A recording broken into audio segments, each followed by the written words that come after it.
मैं पूछता हूँ दीदी का मोदी से क्या रिश्ता है?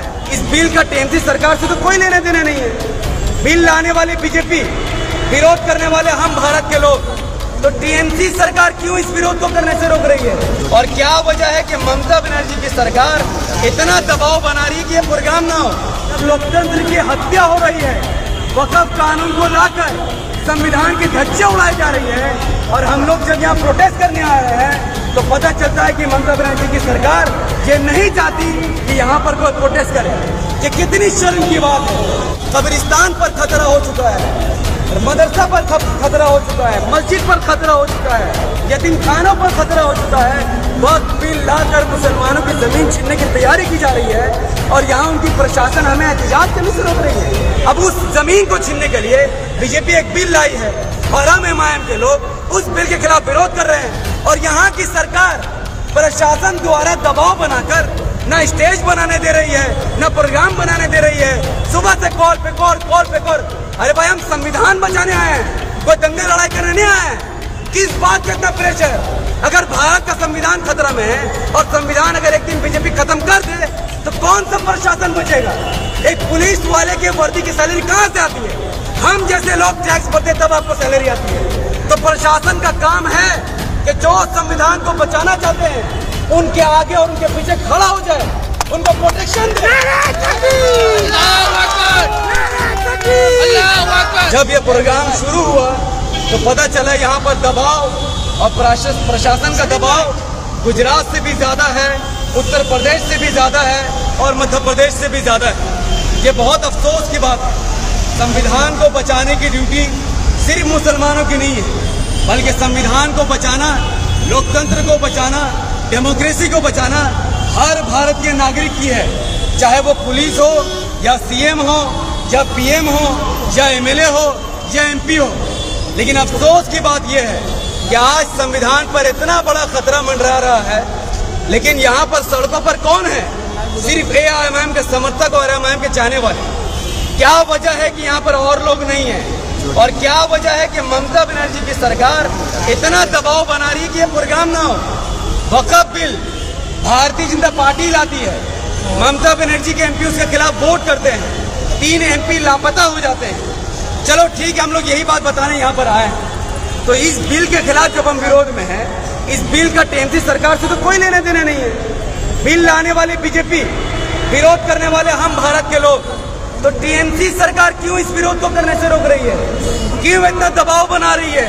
मैं पूछता हूँ दीदी का मोदी से क्या रिश्ता है, और यह रिश्ता क्या कहलाता है? क्योंकि हमें जवाब चाहिए। बंगाल में करोड़ों मुसलमानों की आबादी है, एक तरफा वोट जाता है खास पार्टी को। क्या यही दिन देखने के लिए हमें कोई स्कूल बनाकर नहीं देता, कोई हॉस्पिटल बनाकर नहीं देता, कोई इंस्टीट्यूट बनाकर नहीं देता? मुस्लिम एरिया बद से बदतर बना हुआ है, मुस्लिम एरिया गंदगी से भरा हुआ है, कोई कूड़ा साफ करने नहीं आता। आज 21वीं सेंचुरी में मुस्लिम इलाकों में मच्छर घुर रहे हैं, फिर भी यहाँ के मुसलमान ममता बनर्जी का चेहरा देकर वोट कर देते हैं कि चलो कोई तो है जो बचाएगा, कोई तो है जो लोकतंत्र की हिफाजत करेगा, कोई तो है जो डेमोक्रेसी के लिए खड़ा होगा।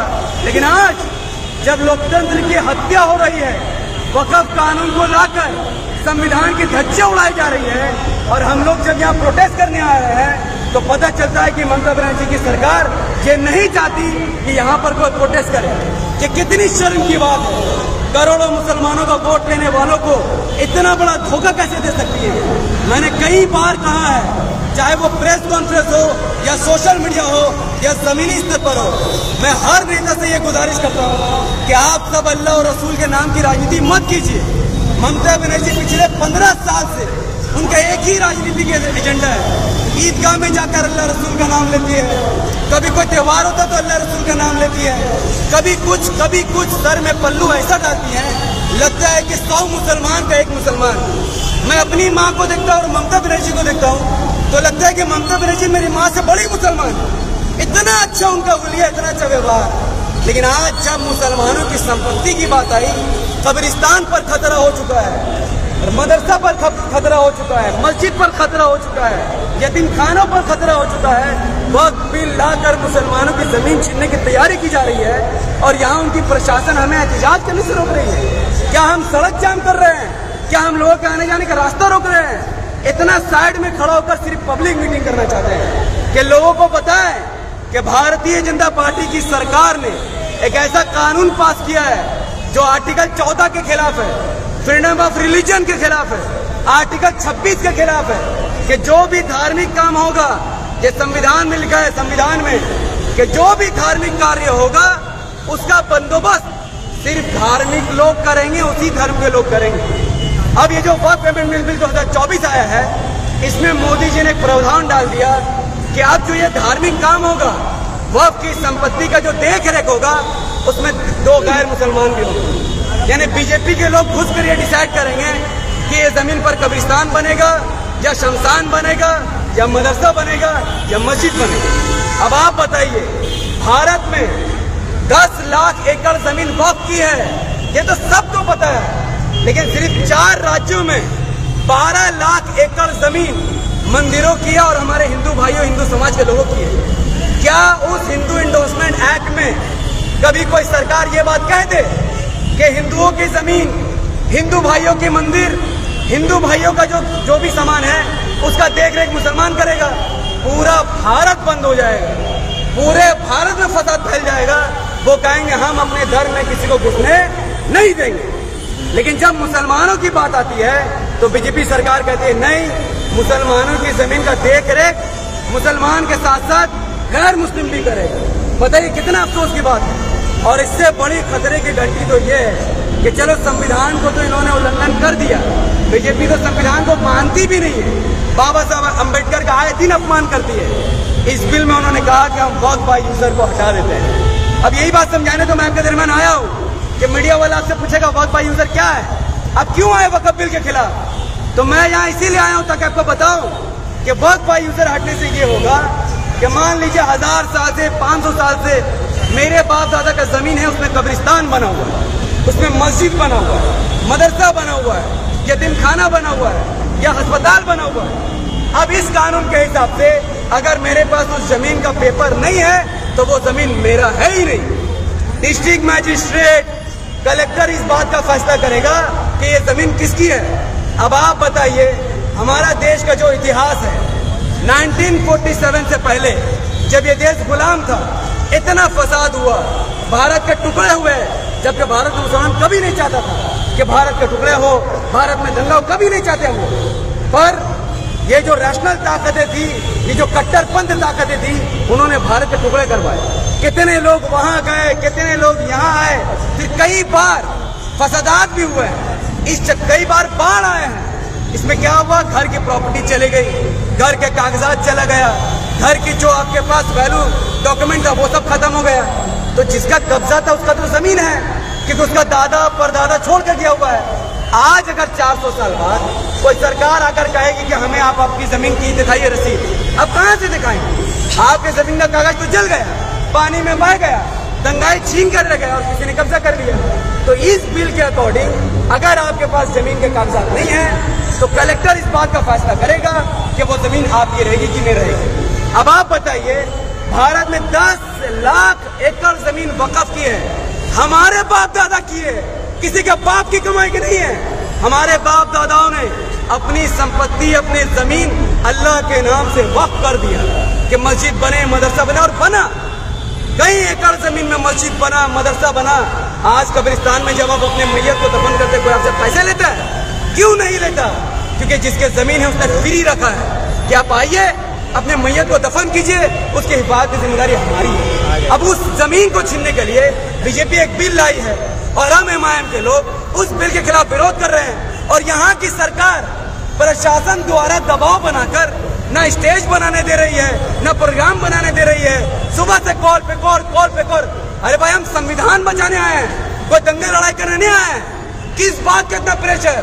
अगर भारत का संविधान खतरा में है और संविधान अगर एक दिन बीजेपी खत्म कर दे तो कौन सा प्रशासन बचेगा? एक पुलिस वाले के वर्दी की सैलरी कहाँ से आती है?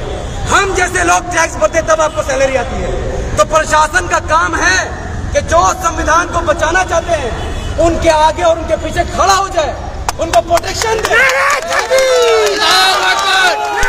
अल्लाहु अकबर मोदी सरकारे कालो बिल मांगछिना मानबो ना স্বৈরাচারী কালো হাত ভেঙে দাও গুড়িয়ে দাও স্বৈরাচারীর কালো হাত ভেঙে দাও গুড়িয়ে দাও नारे तकबीर अल्लाहु अकबर।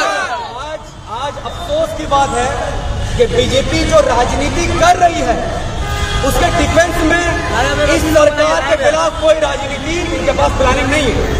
बीजेपी वक्त भी लिस्ट थोड़ी ला रही है कि उसको मुसलमानों से कोई दिक्कत नहीं। बीजेपी इसलिए वक्त भी ला रही है क्योंकि चाइना ने अरुणाचल प्रदेश में हमारे देश की जमीन जिसे आप भारत माता कहते हैं उस जमीन पर कब्जा कर लिया है और नरेंद्र मोदी की सरकार चाइना से डरती है। उससे जंग लड़ने की जगह उस मुद्दे को भटकाने के लिए मुसलमानों के खिलाफ एक कानून लेकर चलाई। अब बीजेपी चाहती है कि मुसलमान खूब आंदोलन करे, आगजनी करे, दंगा भड़काए, पर कौन मोदी जी को समझाए। आज भारत की आजादी से लेकर आज तक 70 साल से ज्यादा हो चुका है और भारत का हर आदमी ये कहेगा कि जब भी मुसलमानों के खिलाफ कुछ हुआ हो मुसलमानों ने कभी दंगा नहीं किया। अरे हमारी मस्जिद हमसे छीन ली आपने, हमारी बाबरी मस्जिद, उसके लिए हमारा कलेजा धड़कता है। आपने कहा कि वो वहां पर आपके भगवान पैदा हुए थे, कोर्ट ने कहा सबूत तो नहीं है लेकिन चलो ठीक है, आस्था की बुनियाद पर हम हिंदू भाइयों को वो जमीन देना चाहते हैं। हम भारत के मुसलमानों ने 25 करोड़ मुसलमानों ने दिल में पत्थर रखकर उस जमीन को उनके हवाले कर दिया ताकि जमीन में फसाद न फैले, भारत में फसाद न फैले, हिंदू मुस्लिम भाईचारा बरकरार रहे। एक वक्त की जमीन तो हमने दे दी, तो इसका मतलब ये तो नहीं कि आप सारे वक्त की जमीन ले लो। इससे यह कहां से साबित होता है? तो ये पता चलता है कि भारत जब से आजाद हुआ है, आजादी से पहले भी हम अंग्रेजों से लड़ रहे थे, आजादी के बाद भी अंग्रेजों के दलालों से लड़ रहे हैं। हमारी लड़ाई कभी बंद नहीं होगी। हमारी लड़ाई संविधान के दायरे में है, दायरे में थी, दायरे में रहेगी। और जो भी प्रशासन जो सरकार का गुलाम नहीं है बल्कि वो जनता के लिए काम कर रहा है, जनता के लिए नौकरी कर रहा है, उसको चाहिए कि वो हमारा साथ दे, हमारा सपोर्ट करे, क्योंकि संविधान को बचाने की जिम्मेदारी जितना 25 करोड़ मुसलमानों की है उतना ही 100 करोड़ हमारे हिंदू भाइयों की। और मैं आपको ये बता दूं कि चूंकि वक्त बिल पास हो चुका है, अब इसको वापस कैसे किया जाएगा तो सुनिए, यही बात बताने मैं राजा बाजार के चौराहे पर आया हूँ। जब कोई सरकार बहुमत का गलत इस्तेमाल करके कोई बिल पास कर देती है तो वो दो ही तरीका है कि वो उसको वापस ले ले। पहला चीज, जो राज्य की सरकार होती है, जो स्टेट गवर्नमेंट होती है, उसको एक रेजोल्यूशन पास करना होता है कि हम तृणमूल कांग्रेस की सरकार खुद ममता बनर्जी जी एक रेजोल्यूशन पास करेंगी। उसमें यह लिखा हुआ रहेगा कि चूंकि वक्त अमेंडमेंट बिल संविधान के आर्टिकल 14 और 26 के खिलाफ है, ये देश के खिलाफ है, तो हम इस कानून को अपने राज्य में लागू नहीं होने देंगे। हर राज्य में जहां जहां बीजेपी की सरकार नहीं है, जैसा बंगाल में बीजेपी की सरकार नहीं, कर्नाटका में बीजेपी की सरकार नहीं, तमिलनाडु में बीजेपी की सरकार नहीं, केरला में बीजेपी की सरकार नहीं, ऐसे राज्यों के सरकार को चाहिए कि वो रेजोल्यूशन पास करें। अब हम तमिलनाडु का तो गारंटी नहीं ले सकते भाई, कर्नाटका की गारंटी नहीं ले सकते, केरला की गारंटी नहीं ले सकते। मैं कहाँ खड़ा हूँ? मैं बंगाल में खड़ा हूँ। बंगाल की सरकार यहाँ पर है, मैं बंगाल की सरकार पर प्रेशर बनाने आया हूँ कि आप ममता बनर्जी जी अपनी सरकार में एक रेजोल्यूशन लाइए और बीजेपी के मुंह में तमाचा मारिए कि हम आपके इस बिल के खिलाफ है और इस बिल का कोई भी रूल, रत्ती बराबर भी रूल बंगाल की सरजमीन पर नाफिज नहीं होने देंगे। अब आप सब यहाँ भीड़ नहीं लगाएंगे, राजा बाजार में नहीं आएंगे तो ममता बनर्जी को लगेगा कि मुसलमान तो सोया हो, अफ्तारी हुआ, खजूर खिला दिया, उनको लगेगा कि रमजान में हमने, उनको लगेगा कि रमजान में थोड़ा कपड़ा बांध दिया है। और जब इलेक्शन का टाइम आएगा तो पीछे लगाकर आपके सामने आएंगी और आकर आपसे कहेंगी या अल्लाह मदद, या रसूल अल्लाह मदद, और आपसे वोट लेंगी और कहेंगी बीजेपी का हराओ, बीजेपी का हराओ, और फिर वो चले जाएंगी। तो इससे आपका मसला तो हल नहीं होगा, आपकी जमीन आपको नहीं मिलेगी, वक्त बिल वापस नहीं होगा। ये सब वोट टोटका है जो जाली मंत्र तंत्र करने वाले लोग करते हैं। अरे मैं भी आकर ये कह सकता हूँ इस्लाम खतरे में है, मुसलमान खतरे में है, मैं अपनी राजनीति चमका सकता हूँ, मुसलमानों को डरा सकता हूँ, दूसरे लोगों पर नहीं।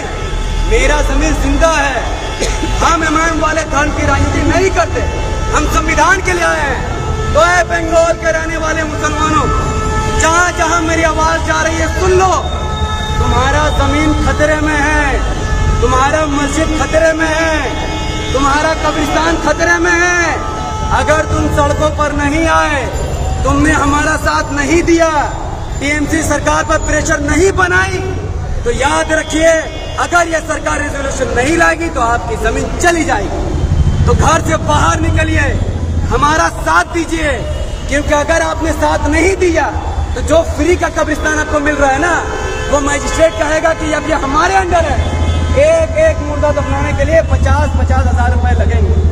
तो 70 साल से आपको रोजगार नहीं मिला, स्कूल नहीं मिला, कॉलेज नहीं मिला, हॉस्पिटल नहीं मिला, साफ पानी नहीं मिला, रात भर मच्छर काटते और अब ताली बजा बजा कर रात भर सोते हैं। अब मैयत को दफनाने का पैसा कहाँ से लाएंगे? क्योंकि हमारी कौम तो गरीब है, हमारी कौम मजलूम है। भारत के लिए हमारी कौम ने खुद को बर्बाद कर दिया, लेकिन अब अगर आप नहीं जागे तो आप ऐसा बर्बाद होंगे कि आप बैसाखी के सहारे से भी नहीं चल सकेंगे। इसी जद्दोजहद के लिए हम जमीन पर उतरे हैं कि आप आइए। इस कानून में एक और प्रावधान, पहले कोई वक्त की जमीन को लूटता था तो उसे 1 साल 2 साल की सजा, मोदी जी ने घटाकर 6 महीने कर दिया था। तो मोदी जी क्या चाहते हैं? मोदी जी क्या चाहते हैं कि आप जमीन लूटो, 6 महीना तक जेल में जाओ, फिर जमीन तुम्हारा। तो क्या हम भारत के मुसलमान ये होने देंगे? नहीं होने देंगे। आइए, एकदम नहीं, आइए हमारा साथ दीजिए। हम लोग कोई नेता बनने नहीं आए हैं। आज घोड़ा अस्तबल के पास जो हम लोग खड़े हैं, सिर्फ आपको जगाने आए हैं, सिर्फ आपको जगाने आए हैं। मैं खुले दिल से कहता हूँ, हमारे स्टेट लीडर यहाँ खड़े हैं, इमाम के बड़े बड़े नेता यहाँ खड़े हैं, मैं आपसे मुखलिस होकर कहता हूँ कि मुसलमानों जागो, अपने होश के नाखून चबाओ, मत देना हमें वोट, मत देना हमें वोट। हम तुम्हें वोट नहीं मांगेंगे, हम तुम्हें जगाने आए हैं, तुम्हारे लिए खड़े हैं। खुदा रहा हमारा साथ दो, अल्लाह ताला को गवाह बनाकर हमारा साथ दो, वरना हशर के मैदान में क्या जवाब दोगे? क्या तुम मोदी को हराने के लिए अबू जहल का साथ दोगे? अबू लहब को हराने के लिए अबू जहल का साथ दोगे? नहीं, तुम्हें हक का साथ देना है। जो आदमी आपके सामने हक और इंसाफ की बात कर रहा है, आपको उसका साथ देना, ना कि वो जो आपको कहे बीजेपी हराओ, बीजेपी हराओ। अरे कब तक हराएंगे बीजेपी को? 70 साल से अलग अलग राज्यों की सरकार ने जमीन को लूटा, तो कौन है लूटने वाला? आपके नेता है जो मुस्लिम एमएलए आपने जिताया है। मोदी को लगा सब लूट लो तो मैं भी लूट लूं, लेकिन हम वक़्फ़ की जमीन को लूटने नहीं देंगे। मैं मोहम्मद नफीस अंसारी आपके सामने वादा करता हूँ, वक़्फ़ का बिल जब तक वापस नहीं होता, चाहे पुलिस की लाठी खाना पड़े या सीने में गोली खाना पड़े, मैं शहीद होने को तैयार हूँ। अगर मेरे खून से और लोगों का जमीन जगेगा तो